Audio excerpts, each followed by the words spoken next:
hot water. Well, it feels a little bit awkward indeed. Just water. And I do not have any other options. Thanks very much for joining us. You're both visiting the Netherlands, but you're both not just from Russia. You really come a long way.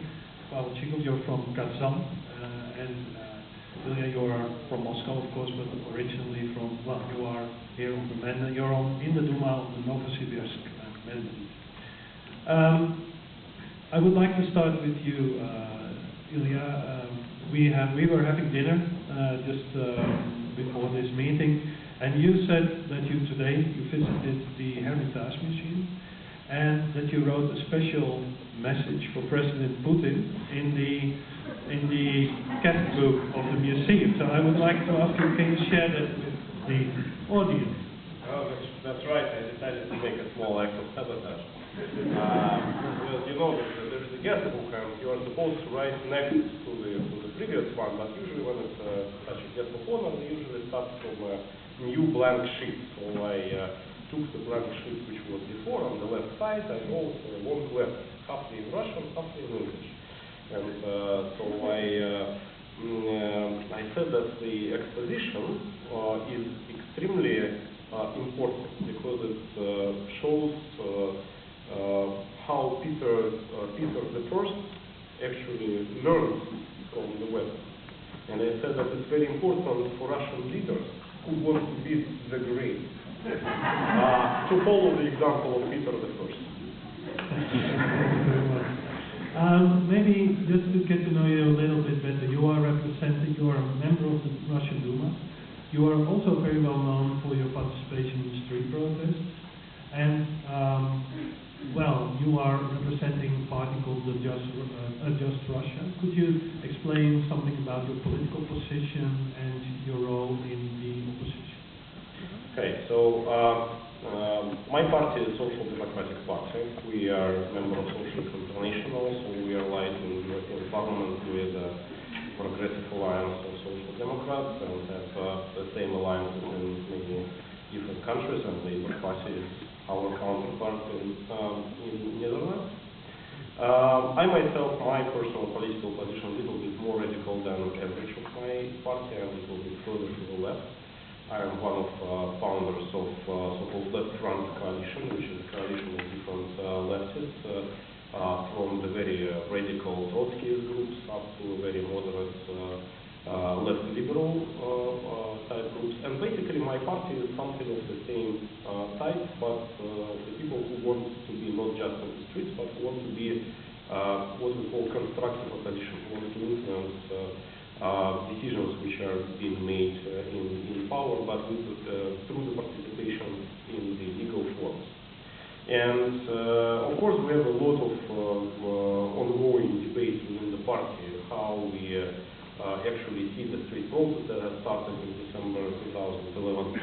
Our party was the first and the only one which officially puts on the white ribbons, the symbols of the street protest on our party convention, which was held at the 10th of December 2011, the same day as the first Bolotnaya meeting happened. So members of our party from the conventions went to Bolotnaya, and we were comparing it as in 1941, and we went against fascism. That's how we went to Bolotnaya Square. Times have passed.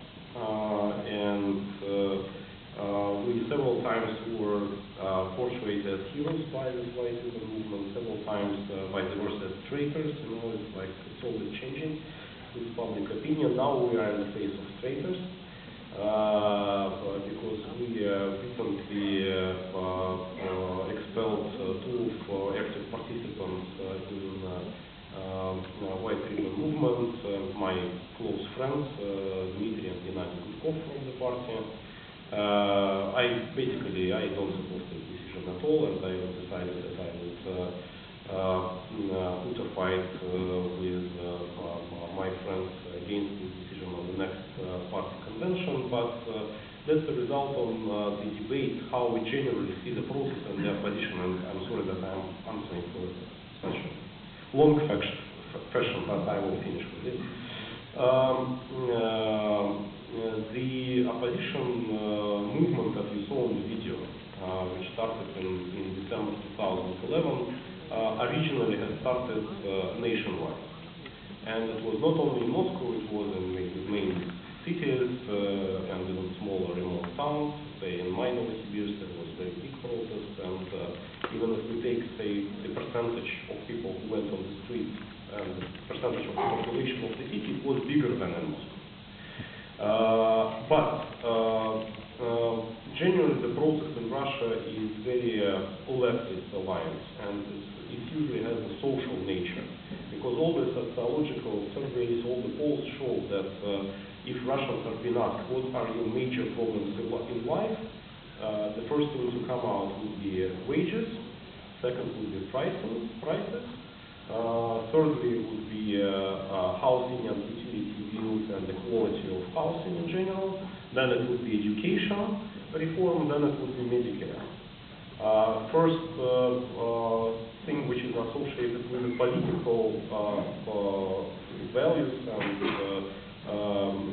say freedoms, it usually comes somewhere between 12th and 15th on the priority list, which is bad because people actually don't see a real connection between the elections and these social policies, but they really think that the freedom is when you have something to feed your children with, and when you're living in a quality house, and when you have a good doctor to attend. So those are leftist values.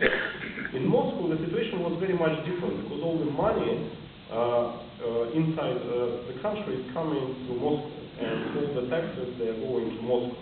And of course, Moscovites have a higher revenues and higher wages, and they are lesser concerned about social stuff, and mostly concerned about political freedom and freedom of speech and media and LGBT rights and other stuff like that. So it was very rapid alienation between the mass protest in the region and in Moscow.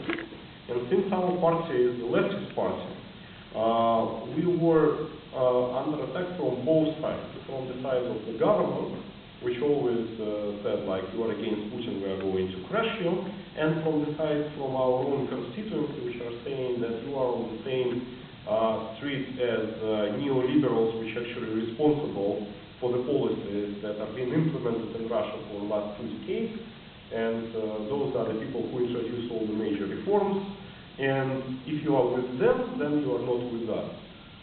And that resulted in this big discussion within our party and certain very tough choices, but I think we will finally get to the correct decisions. Thank you. Pavel Chikov, what would you like? Did you also go to the Hermitage Museum? No, I didn't. Okay, what would be your message to the president? Well, I think that one of the main issues raised right now are inspections of non-governmental organizations throughout Russia. Probably you've heard about that story that President Putin had a speech before the FSB guys in the mid-February saying that this foreign agent law on NGOs should be implemented, and in a week after that we faced an order from the General Prosecutor's Office to inspect NGOs all around Russia under anti-extremist legislation. And for example, by now we have information about 250 NGOs being inspected by the prosecutors, followed by tax inspectors, fire inspectors, checking, the outlets and deratization of the offices and other funny things that resulted with fines up to 20,000 euros, for example. And I would ask President what's going on in Russia with the NGOs right now. Why do you want all of them to be registered as foreign agents if they dare to take a penny, say, from the EU funds or from the international, even the United Nations agencies, for example, as we have several projects on legal aid for HIV positive and drug users, for example, in Russia, from the United Nations agencies. So we have to be registered as foreign agents by that. So do you have the answer for that already? No. We want this answer to be heard again and again. Today in Germany, tomorrow in Amsterdam, these questions should be asked and the answer should be publicly contacted to each of us.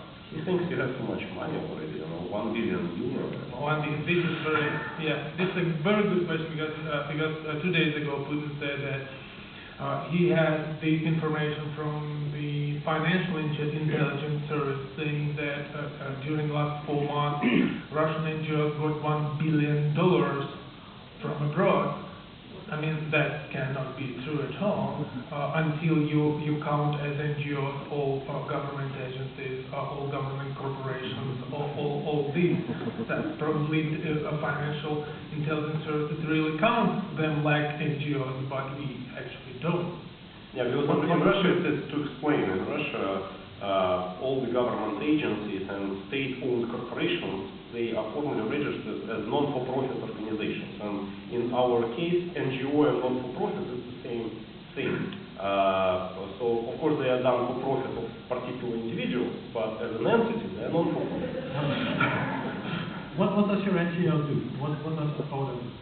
Agora is a team of lawyers working on several priorities like tortures and in custodies and tortures by police officers and other law enforcement agencies, for example. This is one of our priorities. And second, that we are better well known of is legal aid for civil activists, journalists, non-governmental organizations, actually. So currently our lawyers are pretty busy with these inspections all around, and journalists and mass media, so we provide legal aid for these people. And by the way, that movie, during that 3-minute movie, I saw several of our clients talking, including Pussy Riot Girls, for example. They are working with our lawyers right now, including one of LGBT girls that was being beaten.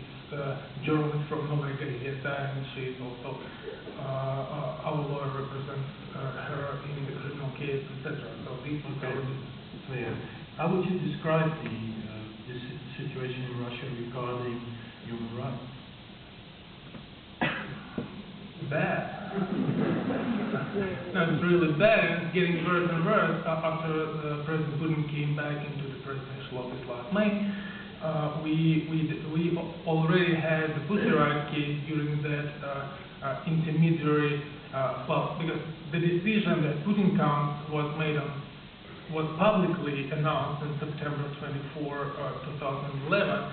So until May last year, he was really in charge of everything going on in Russia. That's why we had that Pussy Riot case with all this new topic of use of Russian Orthodox Church as a political supporter from